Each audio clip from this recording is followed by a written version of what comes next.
Saudara, hari ini saya akan mengambil beberapa saat untuk menyampaikan kebenaran firman ini, yaitu Bapa kita di surga.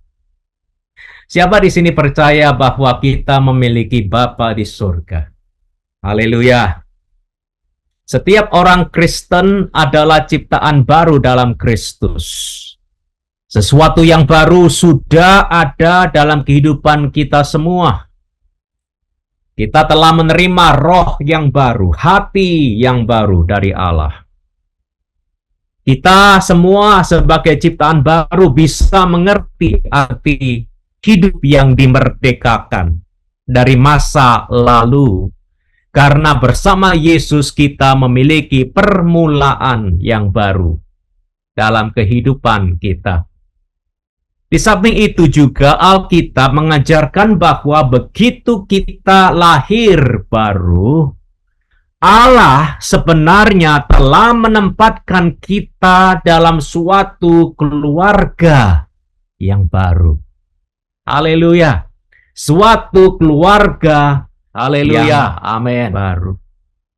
Kita semua adalah anggota-anggota keluarga Allah.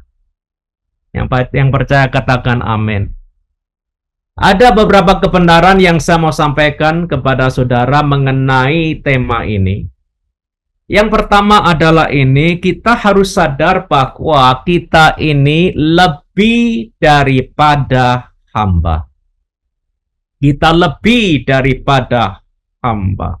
Apa maksudnya Pak Andrew? Mari kita lihat ayatnya di sini, Yohanes 1 ayat 12. Doa saya, Roh Kudus akan menjamah saudara, menguatkan iman saudara pada saat firman disampaikan, karena firman Allah mengatakan iman timbul dari pendengaran, dan pendengaran oleh firman Allah. Dan saya juga berdoa pada waktu firman disampaikan, tangan Allah menjamah setiap saudara, dimanapun saudara berada. Nah, perhatikan di sini, Yohanes pasal pertama ayat yang ke-12. Yohanes pasal pertama ayat yang ke-12, firman Allah mengatakan, tetapi semua orang, katakan semua orang, tanpa pengecualian, yaitu saudara dan saya dan teman-teman kita, semua orang yang menerimanya, yaitu menerima Yesus, diberinya kuasa supaya apa? Perhatikan kalimat selanjutnya, supaya menjadi anak-anak Allah, yaitu mereka yang percaya dalam namanya. Haleluya. Nah, firman ini mengatakan bahwa semua orang yang menerima Yesus diberinya kuasa atau otoritas menjadi anak-anak Allah.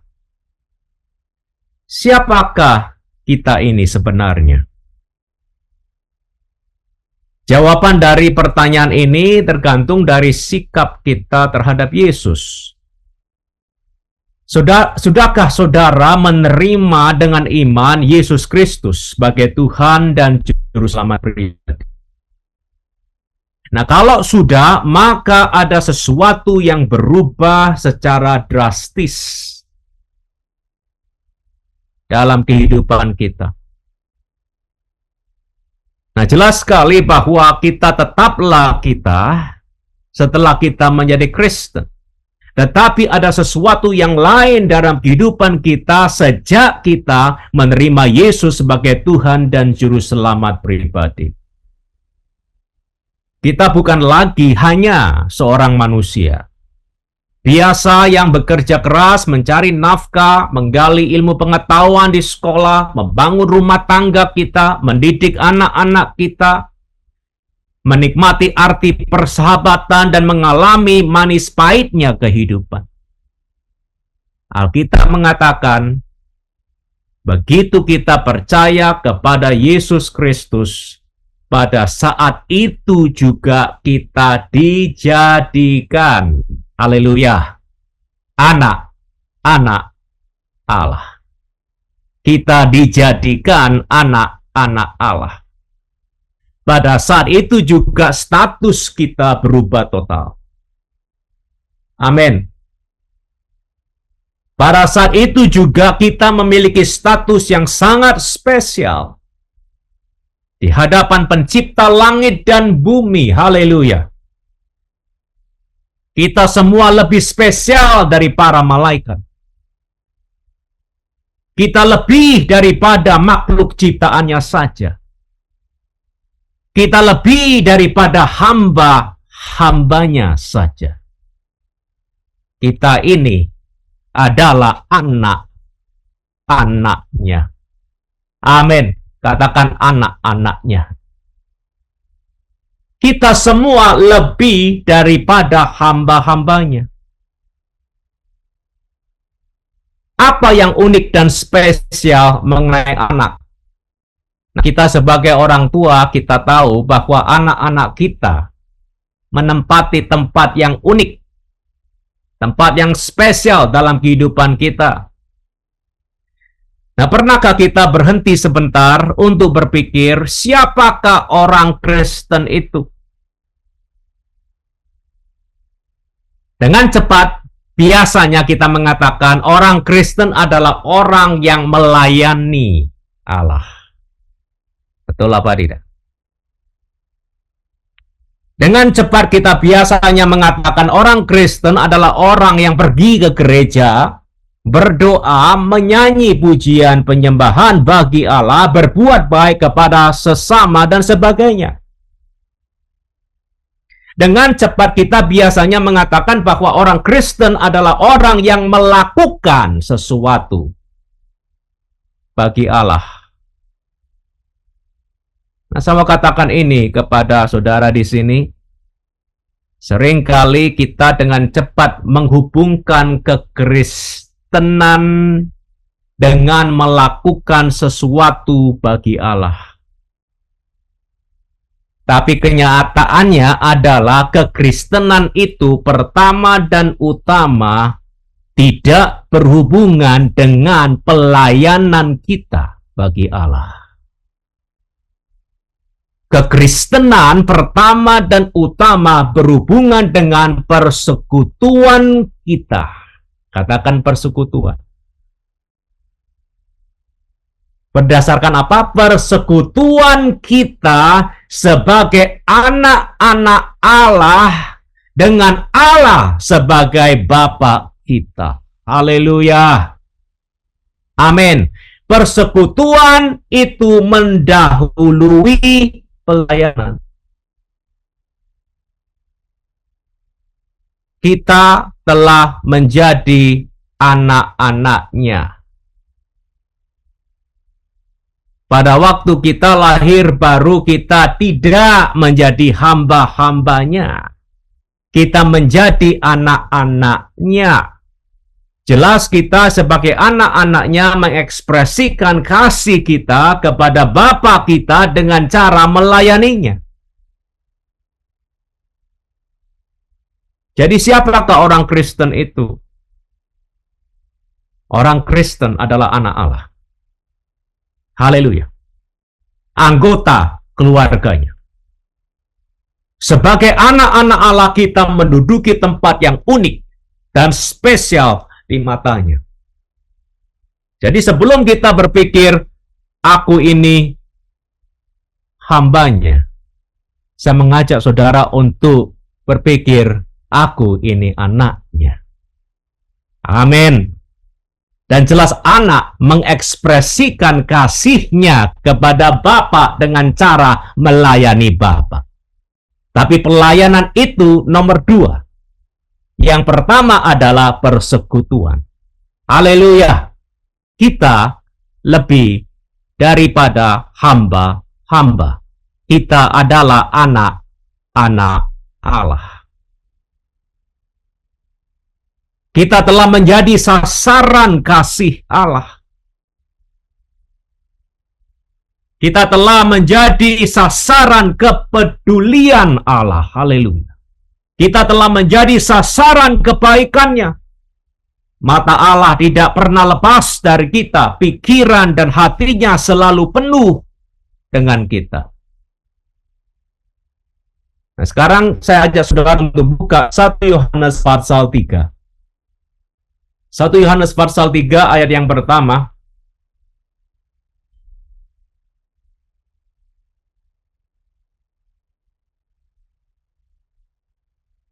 Aku adalah anak Allah. Katakan, aku adalah anak Allah. Amin. Lebih daripada hamba Allah. Aku, saudara, adalah anak Allah. Nah, perhatikan di sini, 1 Yohanes 3 ayat yang pertama. Firman Allah mengatakan, lihatlah betapa besarnya kasih yang dikaruniakan Bapa kepada kita, sehingga kita disebut anak-anak Allah. Dan memang kita adalah anak-anak Allah. Karena itu dunia tidak mengenal kita, sebab dunia tidak mengenal Dia. Perhatikan di sana Yohanes mengatakan kita disebut anak-anak Allah, dan memang kita adalah, haleluya, anak-anak Allah. Dulunya kita semua adalah musuh Allah. Karena kehidupan dosa yang kita jalani. Tetapi kasih-Nya terhadap kita merubah status tersebut. Karena kasih-Nya terhadap kita, kita tidak lagi identik dengan orang-orang berdosa. Meskipun kita hari ini semua masih bisa berdosa. Tetapi kalau kita sudah lahir baru, kita disebut dengan sebutan yang spesial, yaitu anak-anak Allah. Haleluya. Lebih daripada itu, kita memang telah menjadi anak-anak Allah. Kita sesungguhnya adalah anak-anak Allah. Allah sesungguhnya adalah Bapa kita. Kita mempunyai Bapa di surga. Saudara bersama saya di sini. Amin. Setiap saudara anak. Sasaran kasih Bapa. Kalau kita berbicara tentang Bapa kita di surga, kita harus mengerti komitmen Bapa terhadap kita. Komitmen Bapa terhadap kita. Saya selalu ingat peristiwa kelahiran anak-anak saya. Saya dan istri diberkati oleh Allah dengan 3 orang anak perempuan. Dan setiap kali istri melahirkan anak kami di rumah sakit, saya selalu ada di sampingnya. Saya tidak pernah lupa ada gejolak perasaan yang terjadi dalam diri saya begitu saya menggendong anak saya yang baru saja dilahirkan. Begitu saya menggendong anak saya yang baru saja dilahirkan, ada sesuatu yang mengalir dari diri saya kepada anak saya. Ada kelemah lembutan, rasa sayang, peduli, komitmen yang mengalir dengan derasnya dari dalam hati saya kepada anak saya. Nah, semuanya ini tidak dibuat-buat. Semuanya ini mengalir dengan sangat natural. Di hadapan Allah tanpa ada yang menyuruh, pada saat saya menggendong anak saya berjanji bahwa saya sebagai ayah anak ini akan melakukan apapun, haleluya, demi dia dan untuk dia. Nah, itu janji saya di hadapan Tuhan. Pada waktu saya menggendong anak saya untuk pertama kalinya. Pernahkah saudara bertanya, mengapa seorang ayah atau seorang ibu bisa memiliki naluri semacam itu? Bukanlah kebetulan seorang ayah atau ibu memiliki naluri semacam itu. Allah yang menciptakan kita, haleluya, sesuai dengan gambar dan rupanya, memiliki naluri semacam itu juga. Alkitab mengatakan bahwa dia adalah Bapa orang percaya. Nah, saya mau katakan ini, kalau saya sebagai seorang ayah bisa berkomit seperti itu terhadap anak-anak saya, apalagi Bapa kita yang di surga. Haleluya. Apalagi Bapamu yang di surga. Dia akan melakukan jauh lebih baik, lebih banyak daripada bapak manapun untuk membuat anak-anaknya bahagia. Seringkali pada waktu saya mengalami pergumulan yang besar dalam kehidupan dan pelayanan, saya diingatkan Roh Kudus akan hubungan saya dengan anak-anak saya. Roh Kudus bertanya kepada saya, apakah engkau mengasihi anakmu? Nah, jelas jawaban saya adalah jelas, Tuhan. Dengan hidup saya mengasihi anak-anak saya. Engkau tahu bahwa dalam hati saya tidak ada istilah pengorbanan yang besar bagi anak-anak saya. Engkau tahu bahwa aku di sini untuk membela mereka. Engkau tahu bahwa aku akan selalu melakukan apapun demi mereka dan untuk mereka. Dan begitu saya selesai menjawabnya, tiba-tiba saya diingatkan lagi akan Matius pasal 7 ayat 9 sampai 11. Nah, sekarang mari kita buka perikop di sana. Matius 7 ayat 9 sampai 12 sampai 11. Matius 7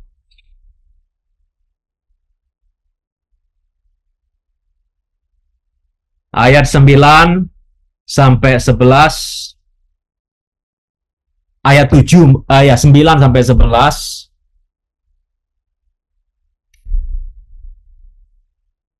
Adakah seorang daripadamu yang memberi batu kepada anaknya jika ia meminta ikan? Jadi jika kamu yang jahat tahu memberi pemberian yang baik kepada anak-anakmu, apalagi, haleluya, Bapamu yang di surga, ia akan memberikan yang baik kepada mereka yang meminta kepadanya. Nah, di sini Tuhan Yesus berbicara mengenai sikap Bapa surgawi kepada kita terhadap kita anak-anaknya. Dan dia mengatakan, jika kamu yang jahat tahu memberi pemberian yang baik kepada anak-anakmu, apalagi Bapamu yang di surga. Kalau anak kita minta roti karena dia lapar, pernahkah kita memberi batu kepadanya? Sampai hari ini saya belum pernah. Kalau anak kita minta ikan untuk makan, akankah kita memberi ular, kobra kepada anak kita? Sampai hari ini belum pernah. Saya kira jawaban kita semua adalah jelas tidak. Betul apa tidak? Malah dengan jujur kita pun tidak pernah berpikir melakukan hal tersebut. Nah, perhatikan. Yesus mengatakan bahwa jika kita yang jahat, kata jahat di sana dalam bahasa Alkitabnya aslinya mengandung arti natural. Manusia yang natural, penuh kelemahan dan keterbatasan. Apa yang Yesus katakan di sini? Kalau kita ini sebagai orang tua yang penuh dengan kelemahan, keterbatasan secara naluri, secara natural, siap membela kesejahteraan anak-anak kita, apalagi, haleluya, kalau kita selalu baik terhadap anak-anak kita, berkomit kepada anak-anak kita, apalagi, haleluya, Bapa kita yang di surga, yang sempurna, haleluya. Akankah Dia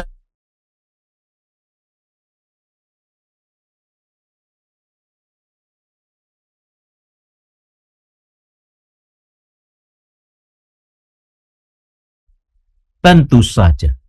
Haleluya. Apa yang menjadi kebutuhan kita menarik perhatiannya. Apa yang penting dalam kehidupan kita adalah penting baginya. Apa yang menyakiti kita, menyakiti Dia. Haleluya. Dia sebagai Bapa kita rindu melakukan banyak hal buat kita untuk membuat kita bahagia dan berhasil menurut rencananya. Di sini Yesus mengatakan Allah Sang Pencipta alam semesta adalah Bapamu. Haleluya. Dia adalah Bapaku. Dia adalah Bapa saudara. Kalau Dia adalah Bapa kita, maka kita bisa yakin bahwa Dia pasti akan melakukan kewajibannya sebagai Bapa dalam kehidupan kita. Yang percaya katakan, amin. Nah, kalau kita berbicara tentang Bapa kita yang di surga, kita juga harus sadar akan Bapa yang selalu ada untuk kita. Bapa yang selalu ada untuk kita. Nah, ada Bapa di surga yang sangat baik, haus akan dipuas, dan sangat peduli akan kehidupan kita. Apa yang Bapa rindu lakukan dalam kehidupan kita masing-masing anak-anaknya. Bapa rindu memenuhi kehidupan kita dengan yang terbaik. Amin. Bapa rindu memberikan karier yang terbaik buat kita. Dia rindu memberikan pelayanan yang terbaik buat kita. Bapa di surga rindu memberikan pasangan hidup yang terbaik buat kita, bagi kita yang masih single. Bapa tahu kebutuhan kita. Dia rindu memberikan sahabat yang terbaik buat kita. Tentang Bapa kita, Yesus mengatakan bahwa Dia tahu apa yang terbaik buat kita. Dan Dia pasti akan memberikannya kepada kita. Artinya apa? Sekarang saudara dan saya tidak perlu hidup takut akan apapun juga. Amin. Bapa selalu ada untuk kita. Kita tidak perlu takut akan kekurangan. Kita tidak perlu takut akan sakit penyakit. Kita tidak perlu takut akan penolakan dari manusia. Kita tidak perlu takut akan masa depan yang tidak menentu. Bapa sudah berkomit untuk tidak pernah meninggalkan kita. Dia sudah berkomit untuk tidak pernah membiarkan kita apapun yang terjadi dalam kehidupan kita. Mari sekarang kita lihat Ibrani 13 ayat yang ke-5. Bapa selalu ada untuk kita. Ibrani 13 ayat yang ke-5.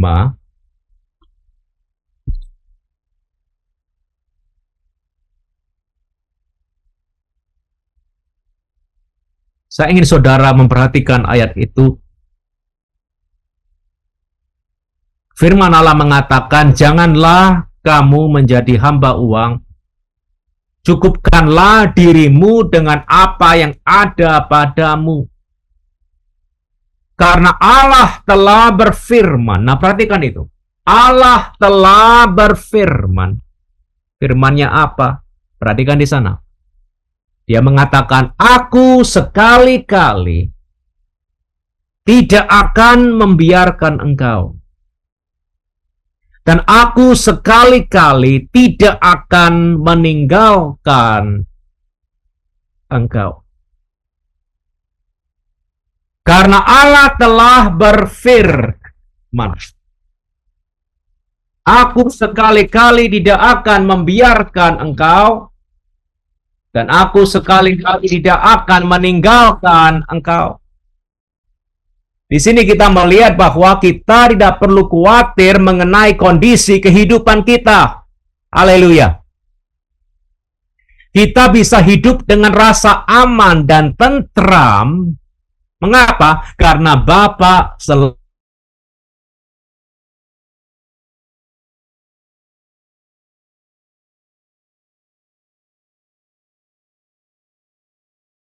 terjemahan ayat ini dalam bahasa aslinya, kita bisa menemukan bahwa Allah sebenarnya telah berfirman kepada kita seperti ini.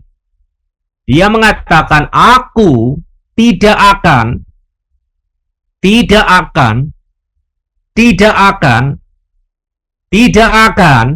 sampai 4 kali membiarkan dan meninggalkan engkau. Haleluya, luar biasa. Nah, tolong camkan penekanannya di sini. Allah mengatakan, aku tidak akan membiarkan dan meninggalkan engkau. Sebanyak 4 kali Bapa kita mencoba meyakinkan kita bahwa Dia tidak akan pernah melepaskan kita. Haleluya. Amin.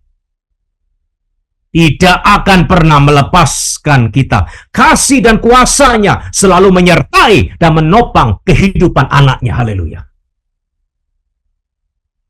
Amin. Maka dari itu di ayat yang ke-6 kita membaca, sebab itu dengan yakin kita dapat berkata, Tuhan adalah penolongku. Aku tidak akan takut. Apakah yang dapat dilakukan manusia terhadap aku?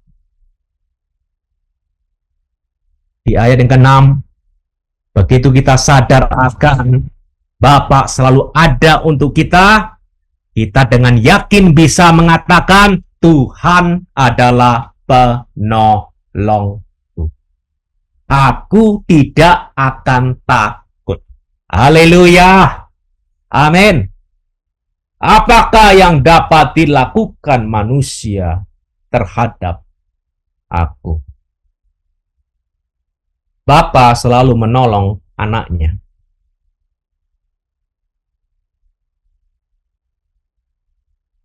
Tidak ada manusia atau apapun yang bisa menggagalkan rencananya yang sempurna dalam kehidupan kita selama kita berjalan dengannya. Haleluya.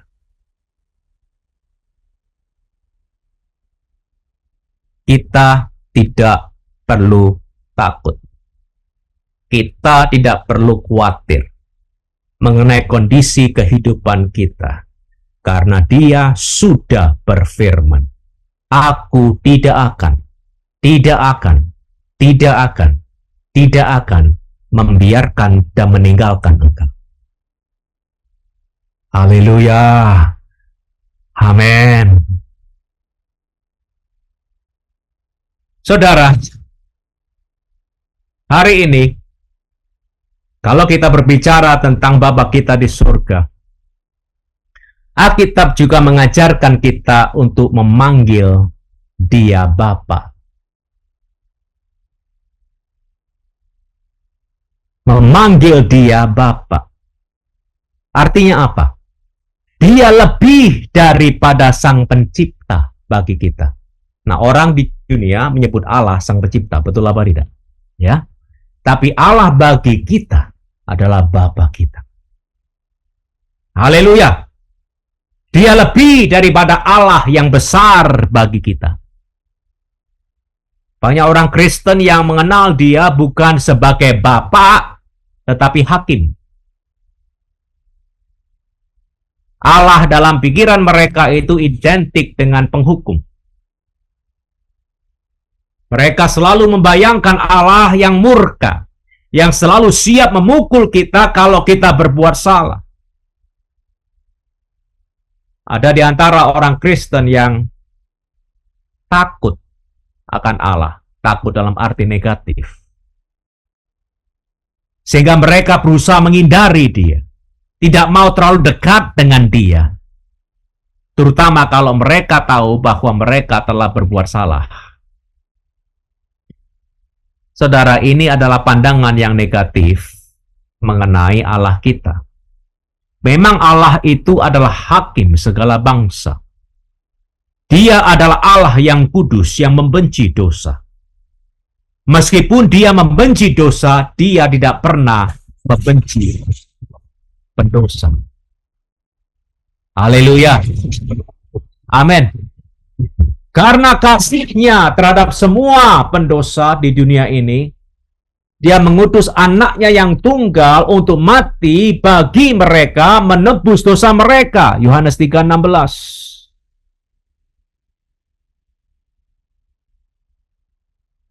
Dia tidak mau kita dihukum karena dosa kita. Malah dia telah menyediakan jalan keluar dari kehidupan dosa, yaitu melalui iman kita kepada Yesus Kristus, anaknya yang tunggal. Allah sebagai Bapa kita rindu kita memanggilnya dan bersekutu dengannya. Haleluya. Siapa di sini sudah lahir baru? Itu artinya setiap kita sudah memiliki Roh Kudus dalam hati kita. Amin. Lalu apa yang Roh Kudus lakukan dalam hati kita? Satu hal yang Roh Kudus lakukan adalah Roh Kudus akan mendorong kita untuk memanggil Allah Bapa. Haleluya. Mari kita buka bersama Roma pasal 8 ayat 15 dan 16. Roma 8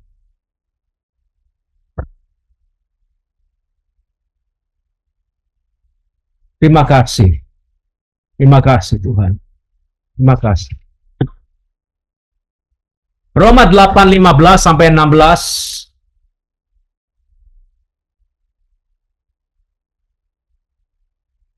Paulus mengatakan kepada jemaat di Roma, dan dia mengatakan, sebab kamu tidak menerima roh perbudakan yang membuat kamu menjadi takut lagi, tetapi kamu telah menerima roh, yaitu Roh Kudus, yang menjadikan kamu anak-anak Allah.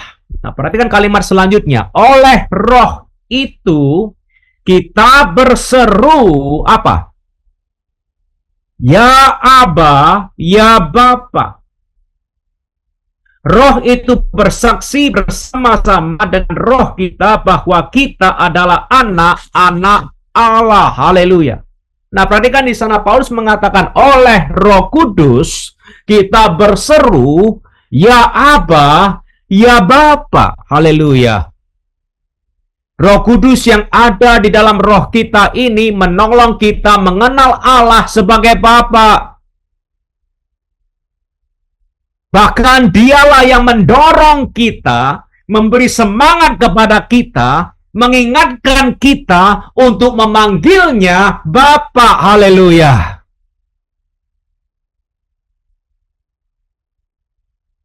Kata Aba yang digunakan di ayat yang ke-15 di sini adalah kata yang sangat penting untuk dimengerti. Saudara ingat, kita membaca dalam Injil Markus, Yesus memanggil Allah Bapa Aba. Betul apa tidak? Ya, Markus 14. Yesus memanggil Allah Bapa Aba. Dan dia mengajarkan murid-muridnya untuk menggunakan kata Aba untuk memanggil Allah. Matius pasal yang ke-6. Nah, kata Aba adalah kata Aramik yang biasanya tidak digunakan di antara orang Yahudi pada zaman Yesus untuk memanggil Allah. Orang-orang Yahudi pada zaman itu tidak akan memakai kata Aba kalau mereka memanggil Allah. Mengapa? Karena bagi mereka kata Aba adalah kata yang terlalu intim untuk dikaitkan dengan pencipta langit dan bumi. Jadi bagi orang Yahudi kita boleh memanggil Allah Allah, tapi jangan panggil dia Aba. Aba itu terlalu intim. Karena kata Aba dalam bahasa Aramik mengandung arti papa. Haleluya. Daddy. Kata yang mengekspresikan rasa mesra, rasa rindu, rasa dekat, rasa sayang yang sangat dalam kepada ayah kita. Haleluya.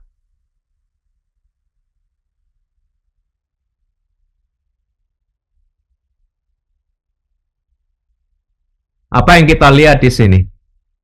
Allah itu adalah papa kita. Amin. Roh Kudus mendorong kita memanggil Allah, ya Aba, ya Bapa. Allah itu Bapa kita. Dia selalu menantikan persekutuan dengan kita. Dia selalu menantikan kita memanggil dia Aba, Bapa. Artinya apa? Dia bukanlah figur yang harus kita takuti, yang harus kita hindari.